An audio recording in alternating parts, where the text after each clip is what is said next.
सकाळी तयारी केली आणि निघालो आम्ही स्टेशनला जायला. जाता जाता माऊलीचं दर्शन घेतलं. दर्शन घेऊन निघालो आम्ही स्टेशनला जायला.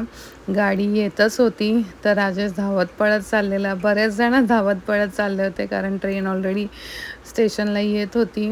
नंतर माऊलीचं दर्शन घेतलं मी येताना आणि मग तयारी करून निघालो आम्ही शाळेत जायला. देऊला शाळेत सोडलं आणि मग त्याच्यानंतर आले. लाईट बिल जरा बघायचं होतं कारण ह्यावेळेस खूपच लाईट बिल आलं होतं परत.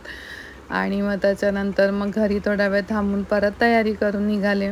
देऊला पिकअप करायला जायचं होतं. तिला शाळेतून पिकअप केलं.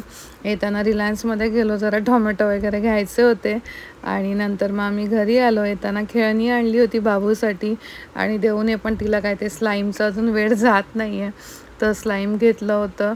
आणि मग त्याच्यानंतर खाली मी गेले होते. आज बऱ्याच दिवसांनी मोमोज खाल्ले होते आणि मोबाईलचं थोडं स्क्रीन गार्ड आणि कवर चेंज करायचं होतं. स्क्रीन गार्ड खराब झालेलं आणि ट्रेंड्समध्ये बऱ्यापैकी खूप चांगल्या ऑफर्स चालू आहेत तर तुम्ही पण जाऊ शकता.